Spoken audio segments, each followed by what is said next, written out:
आज का हमारा टॉपिक है अरस्तू के दास्ता संबंधी सिद्धांत। यूनानी समाज का आधार दास प्रथा रही। दास प्रथा की उपस्थिति यूनानी नगर राज्यों की प्रमुख विशेषता मान आवश्यकता थी। व्यक्तिगत आधार पर यूनानी लोग अनेक दासों के स्वामी होते थे। इन दासों की सहायता से जीवन की मूलभूत आवश्यकता भोजन वस्त्र आदि को जुटाने का प्रयत्न करते थे एवं अवकाश के क्षण निकालकर अपने राजनीतिक सांस्कृतिक जीवन के कर्तव्यों का निर्वाह करते थे। और इसमें वैज्ञानिक दृष्टि का वैज्ञानिक अध्ययन का प्रवर्तक है, किंतु साथ ही एक व्यवहारिक बुद्धिजीवी भी था।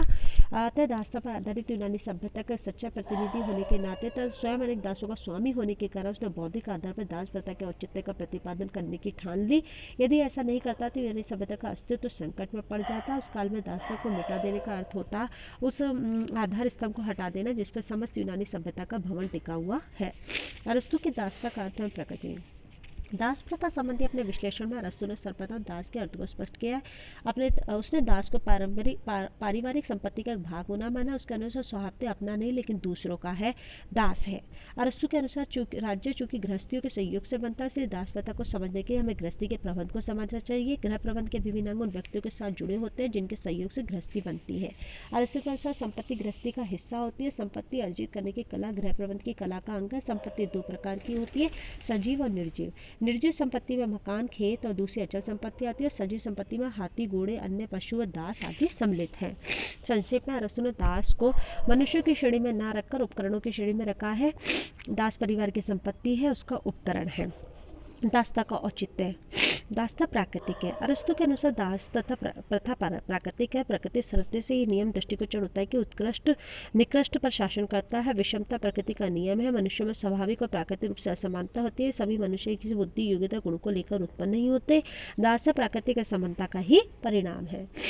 दास्ता प्राकृतिक के दृष्टिकोण से स्पष्ट करते हुए अरस्तु ने कहा है कि जो लोग शारीरिक सेवा करने में कार्य करते हैं, अपनी सेवा अर्पित कर श्रेष्ठतम उत्पादन करते हैं, सब प्रकृतिवश दास है और उनके लिए उचित है क्योंकि उन्हें स्वामी द्वारा शासित हो। दास प्रथा दोनों पक्षों के लिए उपयोगी। अरस्तु दास प्रथा को दृष्टि से नैतिक ठहराता है कि न केवल स्वामी अपितु दास के लिए भी उपयोगी है। बुद्धि और विवेक संपन्न स्वामियों को राजकार्य एवं बौद्धिक नैतिक गुणों के विकास के लिए समय विश्राम की आवश्यकता होती है। यह अवकाश उन्हें तभी मिल सकता है जब जहाँ उनकी आर्थिक आवश्यकता की पूर्ति हेतु श्रम करें। वास्तव में जिस प्रकार संगीतज्ञ संगीत यंत्रों के अभाव में उत्तम संगीत को निष्पादित नहीं कर सकता, उसी प्रकार गृहस्थ अर्थात स्वामी दासों के बिना सुखी जीवन यापन नहीं कर सकता। तो स्वामी के दृष्टिकोण से दास प्रथा उचित है। दास्ता नैतिक है। अरस्तु नैतिक दृष्टि से दास प्रथा को आवश्यक मानता है। उसका मानना है कि स्वामी दासों के नैतिक स्तर का भेद होता है। स्वामी गुण और दास गुणहीन होते हैं। अतः स्वामी का कर्तव्य है कि दासों के प्रति स्नेहपूर्वक दयालु रहे। दास का काम है कि स्वामी की आज्ञा का पालन करे। राष्ट्रीय अर्थव्यवस्था के स्थायित्व का अंग। अरस्तु ने एक अन्य कारण से भी दास को उचित बताया। उसके समय में दास प्रथा लगभग संपूर्ण यूनानी जगत में प्रचलित थी और राष्ट्रीय अर्थव्यवस्था का स्थायित्व का एक अंग बन गई थी। यूनानी नगर राज्यों में दासों का महत्वपूर्ण वर्ग होता था। सारी अर्थव्यवस्था इन पर टिकी हुई होती थी। दास्ता संपूर्ण समाज के हित में। स्वामी और दासों के अतिरिक्त संपूर्ण समाज के दृष्टिकोण से भी अरस्तु दास प्रथा को आवश्यक तथा हितकर मानता है, हितकर समझता है। उसके अनुसार श्रेष्ठ व्यक्ति को घरेलू धंधों से मुक्ति मिल जाती है और निश्चित एकाग्रचित होकर अपना सारा काम समाज के हित में कार्य में लगा सकते हैं। विवेक के दृष्टिकोण से दास प्रथा का औचित्य है। अरस्तु के अनुसार समस्त संसार में शासक और शासित सिद्धांत प्रचलित है। सिद्धांत समाज ही नहीं बल्कि अचेतन वस्तु में भी होता है। उदाहरण के लिए यंत्र भी बड़े और छोटे होते हैं। बड़ा यंत्र को अपना सहायक बनाकर रखता है। युद्ध का आधार। युद्ध में पराजित व्यक्ति को अरस्तु दास बनाने के पक्ष में, विजेता पर इस बात का निर्णय लेने की छोड़ देता है कि पराजित व्यक्ति को दास बनाया जाए या नहीं। दास्ता के प्रकार। स्वाभाविक दास्ता और वैधानिक दास्ता। दास्ता सिद्धांत की आलोचना। दास प्रथा अप्राकृतिक। दास प्रथा किसी भी स्वाभाविक प्राकृतिक नहीं है। मनुष्य में विविधता, बुद्धि की कुशाग्रता के अंतर होते हुए प्राकृतिक समानता होती है। इसकी अवहेलना कर राजनीतिक शास्त्र का अपमान करना है। दास्ता संबंधी विचार व्यवहारिकता की कसौटी पर भी पूरे नहीं उतरते।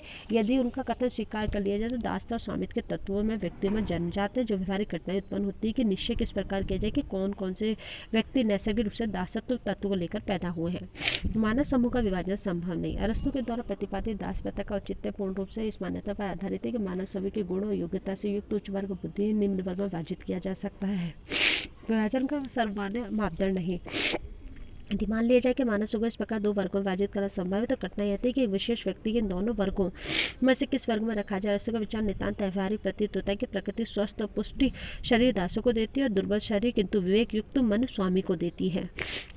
विरोधाभासों से परिपूर्ण धारणा। अरस्तु का दास्ता सिद्धांत विरोधाभासी एक और तो अरस्तु राज्य के उद्देश्य बनने को श्रेष्ठ जीवन ही प्रदान करना चाहता है, दूसरे कुछ व्यक्तियों को श्रेष्ठ जीवन की प्राप्ति से वंचित करता है, दास्ता को प्राकृतिक बताता है।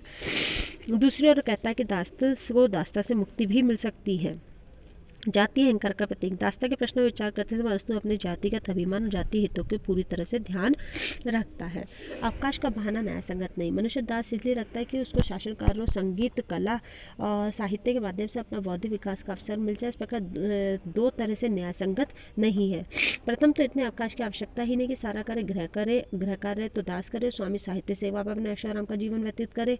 दूसरा, ये कहाँ तक उचित है कि अवकाश का समय बौद्धिक विकास के लिए समाज के केवल एक अंग को मिले और दूसरे अंग इस सुविधा से वंचित रहे। निष्कर्ष। संक्षेप में कहा जा सकता है कि दास्ता विषय अरस्तु के विचार अत्यंत अवैज्ञानिक, असंगत, मानवता विरोधी है।